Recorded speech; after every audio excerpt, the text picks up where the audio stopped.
Supply keeps dropping in Naples, Florida. If you're wondering why, watch the video to the end.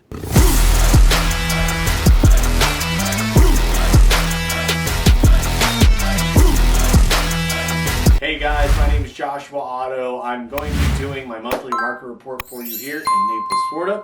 And the way I'm going to be doing it is we're going to be going over the median sales price, what those looked like. We're going to be looking at June, May 2024, days on market, number of sales, how many months of supply we had, and we're going to look in the last 7 days, which I added a few things in here than what I normally do, because some of these are really interesting and I want to describe them, what's really going on. So we're going to be going over the sales price first. Median sales price right now, June, was $575,000, down from May at $590,000. 2024, $595,000. So it's gone down. But really, I've seen since 2022, it go from 550K to 650K, and it stayed in that range. It's gone up and down since then. Nothing out of the norm for me. Median days on market, June, we had 70 days on market. May, 62 days on market. 2024, 54 days on market. So consistently, actually, 8 days increases. It's up 16 from 2024. Up 8 from May, and we're noticing things sitting on the market longer. There's not as much activity as there used to be, more competition, so it's raised the days on market for sellers. Number of sales, so we had 752 sales in June. We had 787 in May, so it's down from the month prior, which is normal. Summer really starts slowing down. The worst months being July, August, September, even October is not great either. Doesn't really start picking up until after the holidays. So we're going to see this continue to trend downwards. It'll probably lay flat July, August, September.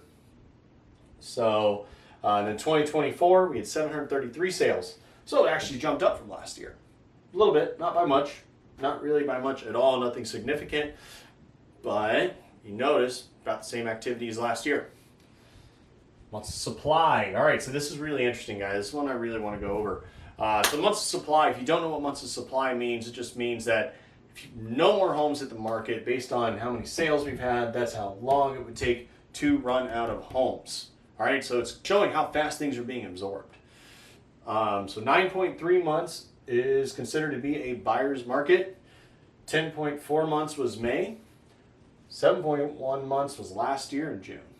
7.1 months is still a buyer's market, not a very strong one. If it's above 6 months, it's a buyer's market. It's below 6 months, it's a seller's market. And to just give you guys an example, back in 2021, we were at less than 0.5 months supply. There was 1 month, I think we were like at 0.2 months of supply. So we're at 9.3 now. That's a big difference. You can see why things were getting scooped up so fast. Simply had to do with there wasn't anything for sale compared to how many buyers were actually in the market. So, but it did go down. It did go down. It's up from last year, but it's down from the month before by a whole month. So why does that happen? So, to kind of explain that, I want to look at what happened in the last 7 days. We had 184 new listings in the last 7 days in Naples. Okay, so it's quite a bit.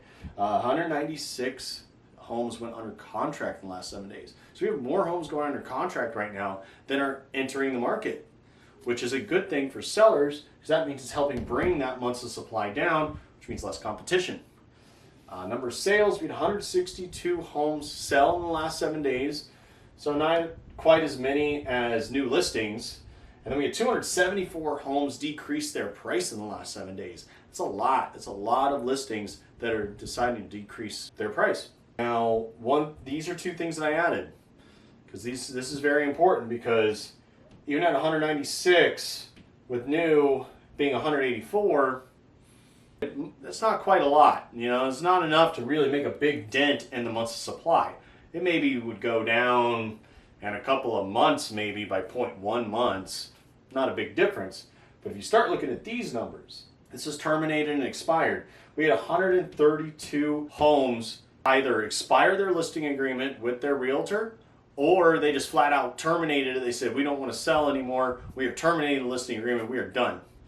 So that's That's a big number right there. If you start to add the term expired and pendings, which are no longer available, you're looking at over 300 that are getting taken off the market.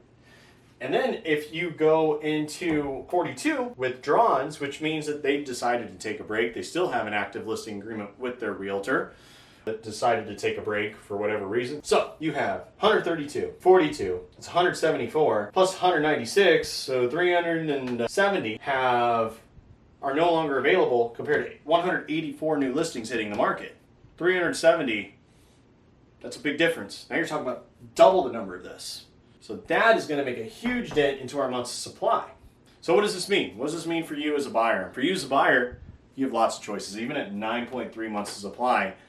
But my guess is that some of these people that are terminating and expiring their listings or withdrawing it are going to end up putting their house back up on the market. My guess is that once November, December, January hit, you are going to notice inventory increase. You're going to notice a lot of new listings. Supply is going to keep going down until then, which is going to help sellers out. So if you're a seller, right now might be a great time to sell. It might be the opportune moment, but be ready because people are not paying the prices they used to. They don't want to.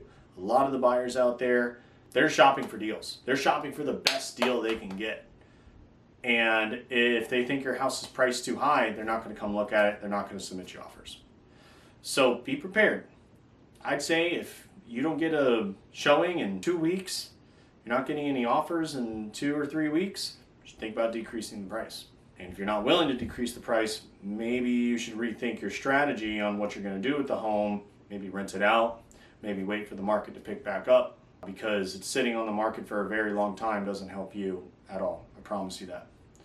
So that's it. That's my market report. Hope you guys enjoyed it. My name is Joshua Otto, and I'll talk to you soon. Take care.